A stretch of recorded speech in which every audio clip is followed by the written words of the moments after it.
Assalamualaikum warahmatullahi ta'ala wabarakatuh. Bismillahirrahmanirrahim. Alhamdulillahirabbil alamin. Assalatu wassalamu ala asrofil anbiya'i wal mursalin Sayyidina wa maulana Muhammadin wa ala alihi wa sahbihi wa sallim. Qala rabbi shrah li sadri wa yassir li amri wahlul 'uqdatam min lisani yafqahu qawli. Allahumma shalli ala sayyidina Muhammadinil Fatih lima ughliq wal khatim lima sabaq nasiril haqqi bil haqqi wal hadi ila siratikal mustaqim wa ala alihi haqqa qadrihi wa miqdarihil azim, amma ba'du. Qala muallif As-Sayyid Salim Ibnu Samir Al-Hadrami rahimahumullahu ta'ala wa nafa'ana bihi wa bi'ulumihi fid dharaini, amin. Sahabat-sahabatku, pertemuan kali ini kita akan belajar mengaji kitab Safinatun Najah. Bismillahirrahmanirrahim. Faslun alladzi yalzamu fihi niyatul imamati arba'un. Al-jumu'atu wal mu'adatu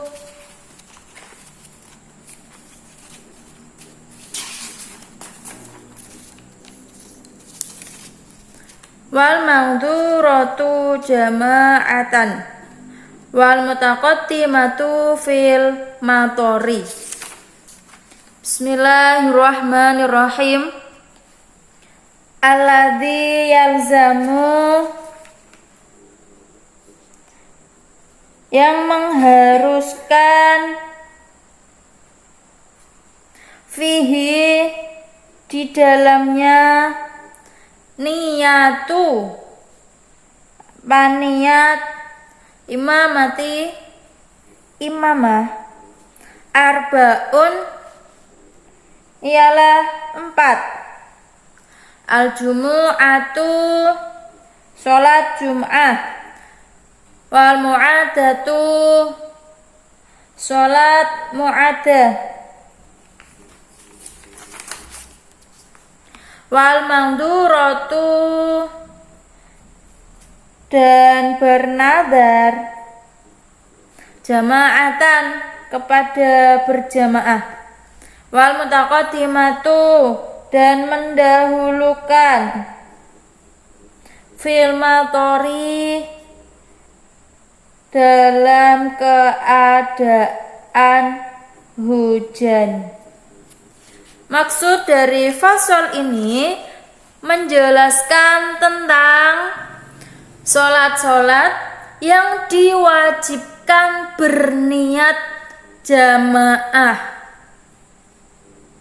Musonif berkata, sholat yang di dalamnya diwajibkan atas imam untuk berniat imamah atau berniat menjadi imam yang disertakan dengan takbiratul ihram, itu ada 4, yaitu sholat-sholat yang tidak sah dilakukan sendirian. Yang pertama yaitu sholat jum'ah. Di dalam sholat jum'ah, imam wajib berniat imamah. Apabila ia, seorang imam, tidak berniat imamah yang disertakan dengan takbiratul ihram, maka niat sholat jum'ahnya tidak sah. Baik ia terhitung termasuk dari 40 orang atau terhitung lebih dari 40 orang. Dan meskipun ia tidak termasuk orang yang diwajibkan sholat Jumat. Namun apabila imam bukan orang yang diwajibkan sholat Jumat, kemudian ia meniatkan sholat selain sholat Jumat, maka ia tidak wajib berniat imamah. Kemudian yang kedua yaitu sholat mu'addah, yaitu sholat yang diulangi. Di dalam sholat mu'addah, imam wajib berniat imamah. Sholat mu'addah adalah sholat maktubah wajib, bukan qadha, atau sholat sunnah yang disunahkan berjamaah di dalamnya, yang mana masing-masing dari keduanya dilakukan di waktu ada untuk yang kedua kalinya secara berjamaah demi mengharapkan pahala. Ketika Zaid telah melakukan sholat A seperti duhur, asar, tarawih, dan lain-lain secara sah, yang meskipun dilakukan secara berjamaah, kemudian di waktu sholat A ia mendapati Umar yang sedang melakukan sholat A yang meskipun dilakukan secara sendirian, maka sunnah bagi Zaid mengulangi melakukan sholat A bersama Umar. Kemudian diharamkan memutus sholat mu'addah karena ia memiliki status hukum seperti sholat fardu, kecuali apabila musolli meninggalkan sholat mu'addah sebelum ia memulai mendirikannya, atau apabila musolli bertayamum satu kali kemudian ia melakukan satu sholat fardu, setelah itu ia melakukan sholat mu'addah dengan tayamumnya tersebut, maka diperbolehkan baginya memutus sholat mu'addah dalam dua contoh pengecualian ini. Dasar sholat mu'addah adalah perintah Rasulullah SAW dalam hadis Abu Dawud dan selainnya, yang mana hadis tersebut disahihkan oleh Tirmidzi.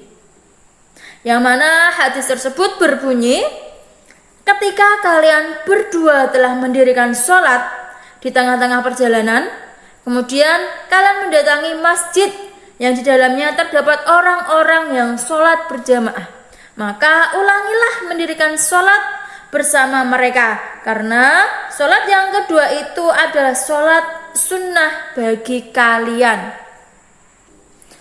Syarat-syarat i'adah atau mengulangi sholat itu ada 12.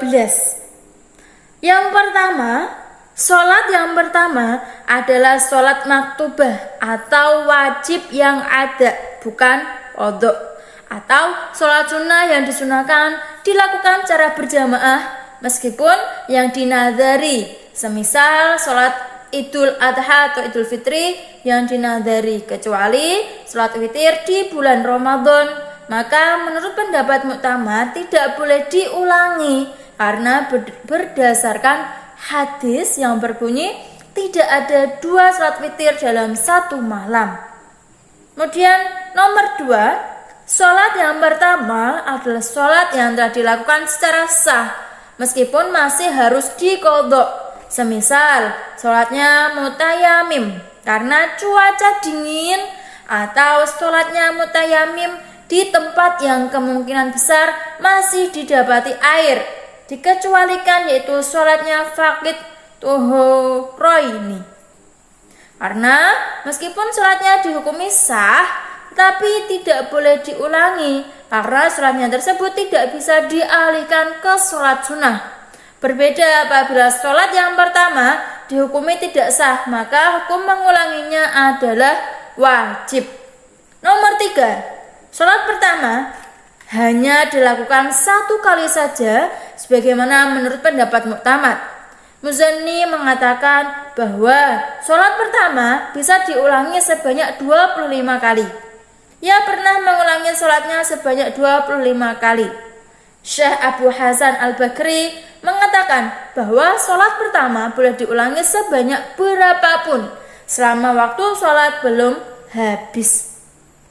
Kemudian nomor 4 yaitu berniat fardiyah, maksudnya musolli berniat mengulangi sholat yang difardukan agar sholat tersebut tidak menjadi sholat sunnah dari awal melakukannya. bukan berniat mengulangi sholat karena melakukan kefarduan. Atau musolli berniat mengulangi sholat yang difardukan atas mukallaf, bukan berniat mengulangi kefarduan mukallaf. Oleh karena itu, apabila musolli mengulangi sholatnya dan berniat mengulangi kefarduannya secara hakikat, maka sholatnya menjadi batal. Kemudian yang nomor 5, sholat yang diulangi dilakukan secara berjamaah dari awal hingga akhir. Dengan demikian, status jamaah dalam sholat mu'adah adalah seperti toharoh yang harus ada dari awal sholat hingga akhirnya. Tetapi jamaah sholat mu'adah cukup dimulai dengan musolli bermakmum kepada imam yang berposisi ruku, karena ruku adalah awal sholat musolli. Oleh karena itu, sholat mu'adah belum mencukupi jika sebagian darinya dilakukan secara berjamaah dan sebagian yang lain darinya dilakukan secara sendirian. Bahkan apabila musolli berpisah dari makmum kepada imam dengan berniat mufaroqoh atau berpisah, meskipun ia segera berniat bermakmum kembali kepada imam jamaah lain, atau apabila musolli telah didahului beberapa rakaat oleh imam, maka sholat mu'adahnya tidak sah. Yang nomor 6 yaitu sholat mu'adah terjadi dilakukan dalam waktu sholat pertama, meskipun hanya 1 rakaat saja menurut pendapat mu'tamad. Yang ketujuh yaitu imam berniat imamah, sebagaimana kewajiban berniat imamah dalam sholat Jum'ah. Selanjutnya yang nomor 8 yaitu sholat mu'adah dilakukan secara berjamaah bersama makmum yang menetapi pendapat tentang diperbolehkan atau disunahkannya mengulangi sholat. Dikecualikan yaitu apabila imam yang mu'id bermadhab Syafi'i sedangkan makmum bermadhab Hanafi atau Maliki, yang keduanya berpendapat tentang batalnya sholat mu'adah, maka tidak sah sholat mu'adahnya imam. Berbeda apabila makmum yang mu'id bermadhab Syafi'i sedangkan imam bermadhab Hanafi atau Maliki, maka sholat mu'adahnya seorang makmum tadi dihukumi sah. Kemudian yang nomor 9, diperbolehkannya pahala sholat yang berjamaah pada saat bertakbiratul ihram dengan niatan jamaah.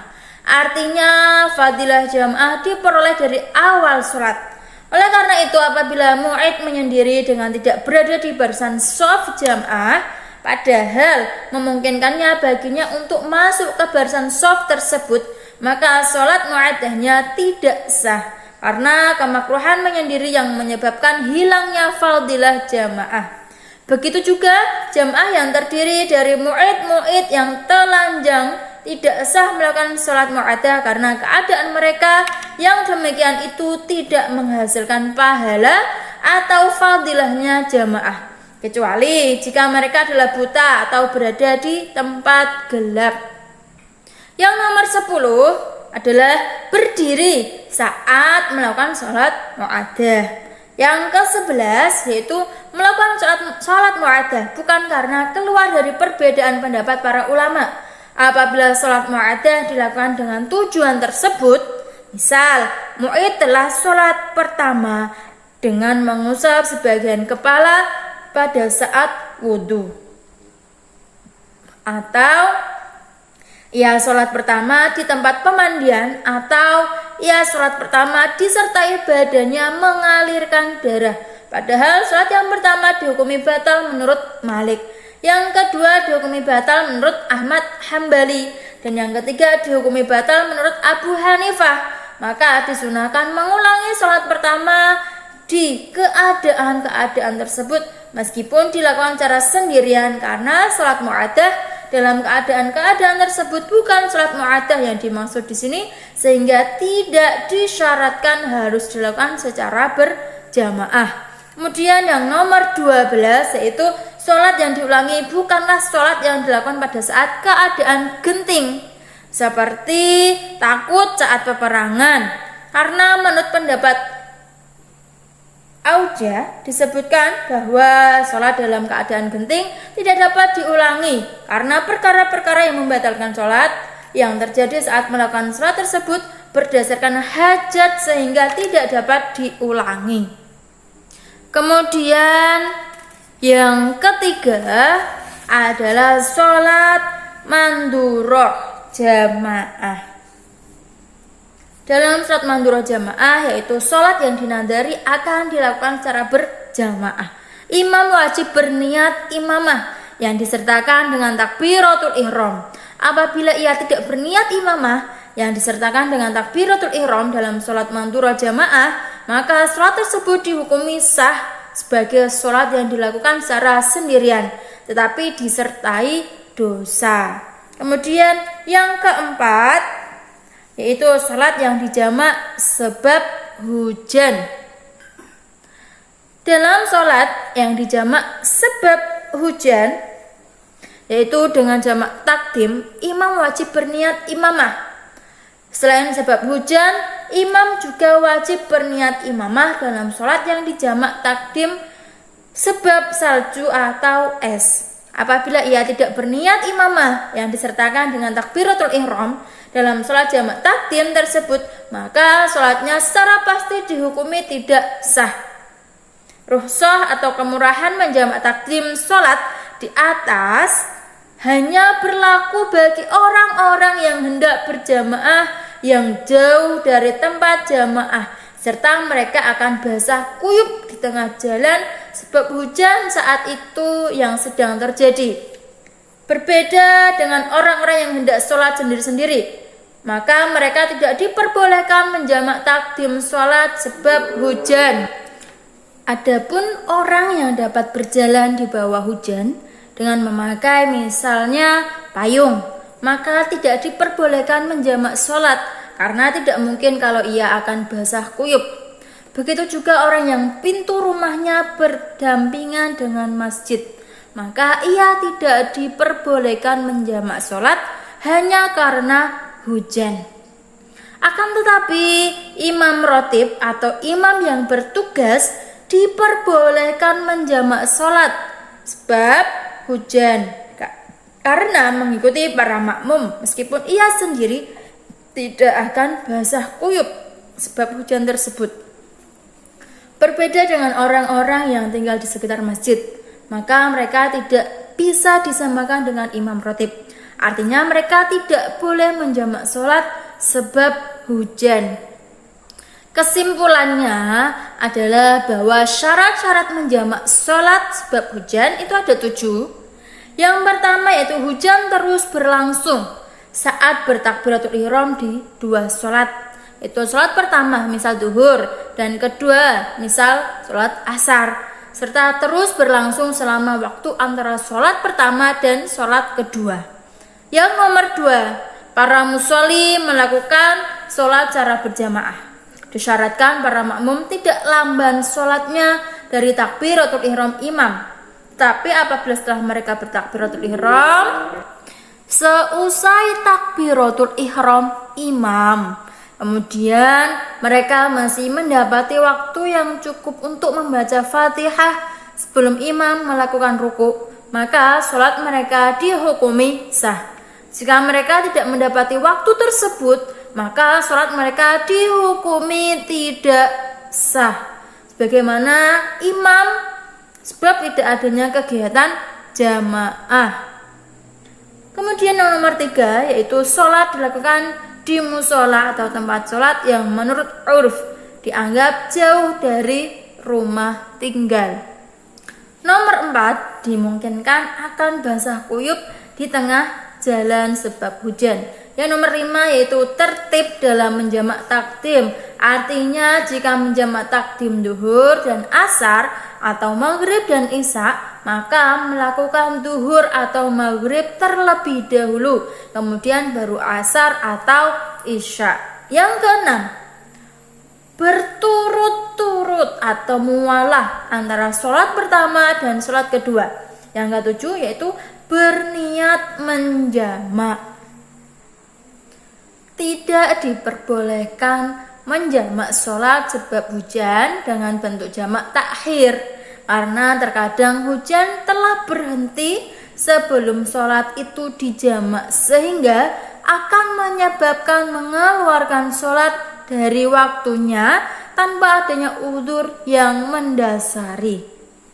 Ketahuilah sesungguhnya berniat mengikuti menjadi makmum atau jamaah adalah wajib atas makmum jika memang ia menginginkan mutabaah atau mengikuti imam secara mutlak, meskipun niatnya tersebut dilakukan di tengah-tengah sholat yang selain sholat 4 yang telah disebutkan sebelumnya, yaitu sholat Jum'ah, Mu'addah, Mandurah, dan Mutaqaddimah sebab hujan. Adapun dalam 4 sholat ini, maka makmum wajib berniat iqtidah bersamaan dengan takbiratul ihramnya, sebagaimana imam juga wajib berniat imamah yang bersamaan dengan takbiratul ihram dalam 4 sholat tersebut. Itulah tadi penjelasan dari fasal yang mengharuskan untuk berniat imamah. Semoga bermanfaat. Al-Faqir ilallah mengucapkan mohon maaf sebanyak-banyaknya apabila banyak kesalahan, karena kesalahan adalah murni dari saya sendiri dan kesempurnaan hanyalah milik Allah semata. Ihdinas siratal mustaqim. Assalamualaikum warahmatullahi taala wabarakatuh.